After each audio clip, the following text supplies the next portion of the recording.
नमस्कार, मैं हूं आपके साथ पूर्वी राय और आप देख रहे हैं रीडर्स फर्स्ट न्यूज।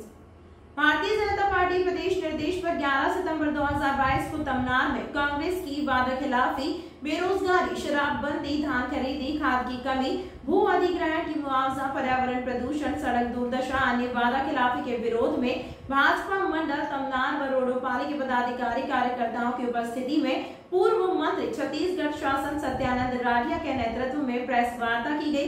पूर्व मंत्री सत्यानंद राठिया ने बताया कि भूपेश बघेल धरातल की राजनीति छोड़ हवा की राजनीति कर रहे हैं। छत्तीसगढ़ कांग्रेस भूपेश बघेल सरकार के 4 वर्षों के कार्यकाल में जनता के साथ सिर्फ वादाखिलाफी की है। सरकार की नीयत और नीति बिल्कुल ठीक नहीं है। शासन प्रशासन भ्रष्टाचार में डूबी है, जिससे सभी वर्ग त्रस्त व परेशान है। मुख्यमंत्री के लैलूंगा तमनार दौरे को खानापूर्ति बताते कहा कि कांग्रेस पार्टी प्रदेश अध्यक्ष रहते पदयात्रा के दौरान किसानों की जमीन उद्योग को 1 इंच नहीं देने का वादा, सड़क निर्माण, अन्य सभी वादे पूरे नहीं किए गए हैं। जनता के साथ चलकर वादाखिलाफी की है। उड़न खटोले में उड़कर भेंट मुलाकात कर रहे हैं। तमनार, गरघोड़ा व लैलूंगा रायगढ़ सड़क की यात्रा कर सड़क की दुर्दशा को देंगे। तमनार तहसील में दर्जनों कोयला खदान व सैकड़ों प्लांट स्थापित होने से करोड़ों का खनिज मद आय के बावजूद भी यहाँ की जनता पर्यावरण प्रदूषण, जर्जर सड़क, अन्य मूलभूत सुविधाओं से वंचित है। मुख्यमंत्री भूपेश बघेल जी का लैलूंगा विधानसभा आगमन हो रहा है। इससे पहले भी उनका आगमन हो चुका है। पुरानी घोषणाओं पर अब तक अमल न हो पाने से यहाँ की जनता भी भारी आक्रोश है, जिसका हम पुरजोर विरोध करते हुए निंदा करते हैं। भारतीय जनता पार्टी मंडल तमनार व रोडोपाली के कार्यकर्ताओं द्वारा पूर्व मंत्री छत्तीसगढ़ शासन सत्यानंद राठिया के नेतृत्व में इस विषय को लेकर पत्रकार वार्ता में कही गई। रायगढ़ जिले के साथ पूरे तमनार विकासखंड में अभी रोड की जिस प्रकार स्थिति है, दयनीय स्थिति है, इस संबंध में जो भूमि पूजन हुआ है और आप लोगों की और क्या रणनीति है? देखिए, अभी जो पूरे रायगढ़ जिला का उनके माध्यम से यहाँ पे मुलाकात की दृष्टि से आया जा रहा है, उड़न खटोला के माध्यम से। हमारी सरकार में सड़क में जाकर के लोगों से मुलाकात किया जाता है। आज रायगढ़ से लेकर के आप गढ़घोड़ा मार्ग में चले जाइए, धर्मजयगढ़ चले जाइए, लैलूंगा मार्ग में चले जाइए, कहीं चलने के लायक स्थिति नहीं है। अतिशयोक्ति की बात नहीं है। अगर इस वर्ष अगर उसमें धान का फसल भी लगा दिया जाता तो धान उग करके फसल हो जाता। इतना गड्ढा है कि सड़क का कोई पता नहीं चलता है। माननीय मुख्यमंत्री जी को तो धरातल में आना चाहिए। जब वो रायगढ़ जिला का भ्रमण कर रहे हैं, यहाँ 5 मंत्रियों की दर्जा है। यहाँ माननीय उमेश पटेल जी हैं, मंत्री हैं, और जितने भी सारे विधायक हैं सब मंत्री के दर्जा लेकर के यहाँ, कोई अनुसूचित जनजाति का है, कोई पिछड़ा प्राधिकरण का है, कोई मध्य क्षेत्र का है। कहीं न कहीं कैबिनेट मंत्री के दर्जे से 5 विधायक यहाँ पे मौजूद हैं। तो उनके द्वारा उड़न खटोला में ना जा कर के सड़क से यात्रा करना चाहिए, तो उनको पता चल जाता। यह बहुत अंतर है भारतीय जनता पार्टी और कांग्रेस की सरकार में। एक तरफ तमनार विकासखंड से सबसे ज़्यादा राजस्व अगर जाता है तो तमनार विकासखंड से जाता है, और डीएमएफ फंड में बहुत अधिक राशि होने के बावजूद क्षेत्रीय विधायक की जो उदासीनता है, उस पर क्या कहेंगे? देखिए, आपने बहुत अच्छा बात सामने में रखे हैं।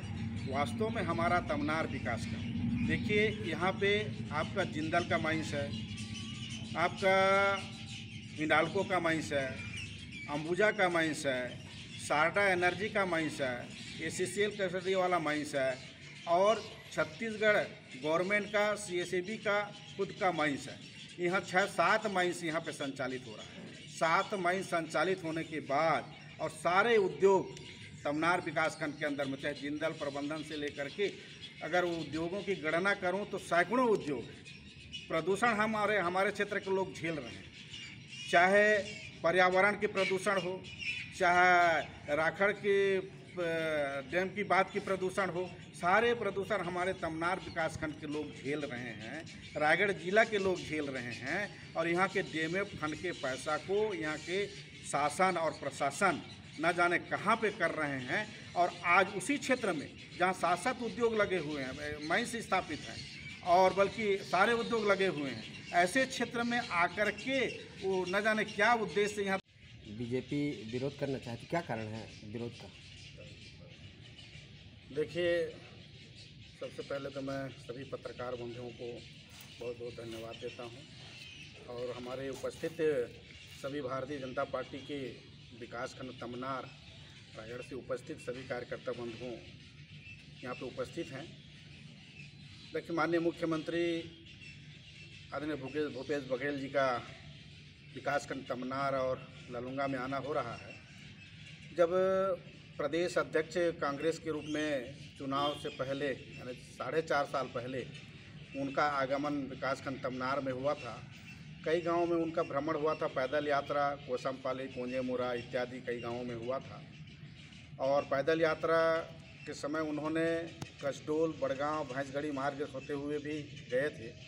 तब उन्होंने घोषणा किए थे कि हमारी सरकार आएगी, कांग्रेस की सरकार बनेगी तो सर्वप्रथम इस सड़क को हम डामरीकरण करेंगे, पूर्ण रूपेण से डामरीकरण कर देंगे, ऐसा उन्होंने घोषणा किया था। लेकिन अभी तक उसमें एक भी ट्रक मुरुम तक के उनके सरकार में नहीं गिरा है।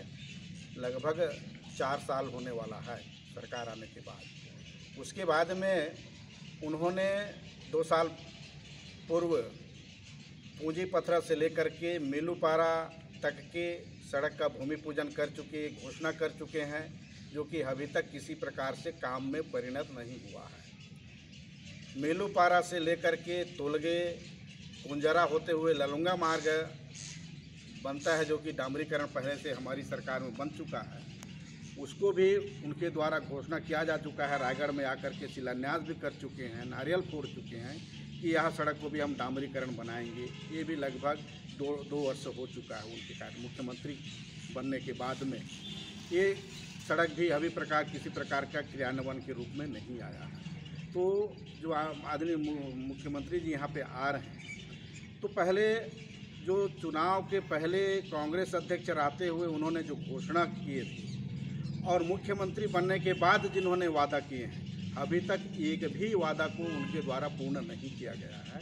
और आज वो विकासखंड तमनार या ललुंगा विधानसभा के दौरा में आ रहे हैं। हम इसका भारतीय जनता पार्टी हम उन्हें उनके वादा को याद दिलाना चाहते हैं और इस वादा में उन्होंने अमल नहीं किए, इसका हम जनता की तरफ से, कार्यकर्ता की तरफ से हम उनका भर्त्सना करते हैं, निंदा करते हैं। रही बात कि हमारा औद्योगिक क्षेत्र है, जब उन्होंने आकर के बोले थे कि यहाँ किसी प्रकार का उद्योग कंपनी नहीं लगेगा हमारी सरकार आने के बाद, और उन्होंने कहा था कि हम ज़मीन 1 इंच भी नहीं देंगे और ज़मीन का पूरा चौगुना कीमत उनको मुहैया कराया जाएगा। लेकिन हमारे क्षेत्र के जनता के प्रति अनदेखी करते हुए ज़मीन के रेट में 30% डिस्काउंट कर दिया गया, जो कि पहले बाज़ार मूल्य था, बाज़ार मूल्य में 30% डिस्काउंट कर दिया गया। इस प्रकार से चौगुना देने की जो बात उनके द्वारा कहा गया था जनता के प्रति, वो किसी प्रकार का अमल नहीं हो रहा है, बल्कि उनको घाटा हो रहा है। औद्योगिक क्षेत्र होने के नाते जो पूर्व में रेट था उसका चौगुना देना चाहिए, बल्कि वर्तमान में कई साल हो चुका है, तो हमको इस क्षेत्र के लोगों को ज़्यादा कीमत में हमको पैसा मिलना चाहिए, राशि मिलना चाहिए। और बाज़ार में भी देखिए कोई भी चीज़ का भाव धीरे धीरे करके बढ़ता जाता है, लेकिन कांग्रेस भूपेश सरकार जी के मुख्यमंत्रित्व काल में ज़मीन का कीमत जो है घटते क्रम में जा रहा है। इस प्रकार हमारे इस आदिवासी वनांचल क्षेत्र का शोषण किया जा रहा है उनके माध्यम से। और उनके द्वारा कई घोषणा किया गया था, शराबबंदी करेंगे, चुनाव के समय में कहा गया था, बेरोजगारों को रोजगार देंगे या 2500 रुपये उन्हें रोजगार भत्ता दिया जाएगा, लेकिन अभी तक उनके द्वारा नहीं दिया गया। किसानों के हित में भी उन्होंने चुनाव के समय वादा किए थे कि हम 2 वर्ष का बोनस धान का देंगे, लेकिन अभी तक किसी प्रकार का नहीं दिया गया। इस सारे मुद्दा को लेकर के उनके